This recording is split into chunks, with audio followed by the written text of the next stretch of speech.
Hi. This morning I wanted to have a conversation with you a little bit about what I'm seeing in the mortgage market during COVID-19 shelter-in-place crisis that we're all going through together.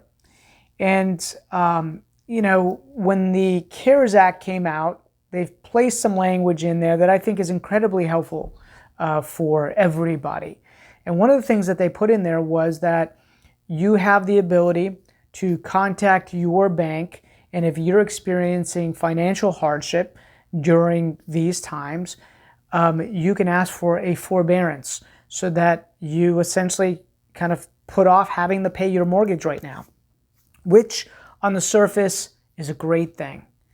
My concern, the asterisks with all of this, is how they're going to handle those deferred payments. When I called Wells Fargo just to see how Wells Fargo was going to handle this, they said that they were going to allow 90 days of forbearance, and then they were going to expect all the payments to be paid back at day 90. Well, that doesn't help anybody, right? A friend of mine called me last night and said, hey, I went online and I'm with the US Bank, and it was the easiest thing in the world. Like, all I had to do was say, have I been impacted by the COVID crisis? And I said, yes. And they said, would you like to defer your payments for 90 days? And I said, yes.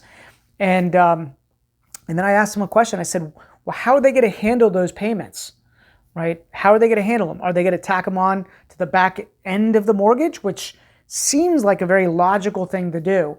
But there was nowhere on the website that told them how they would handle that situation.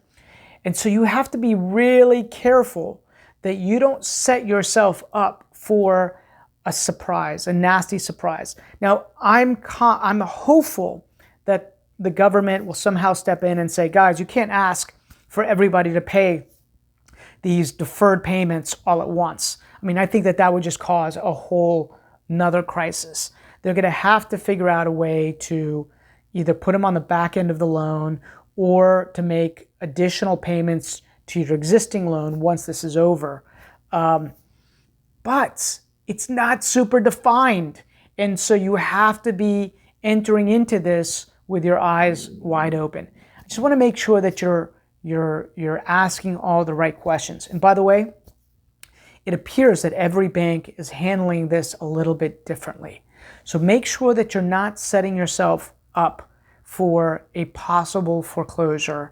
Make sure that you're not setting yourself up for more problems down the road.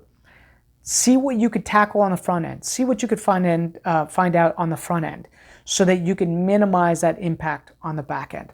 And as always, if you have questions about any of this stuff, I'm here to help answer those questions. If I don't have the answers, I will do my best to get those answers for you. All you have to do is just kind of send me an email. You can find me on social media. I'm everywhere online. And I'd love to have a conversation and see how I can help you move forward. Take care.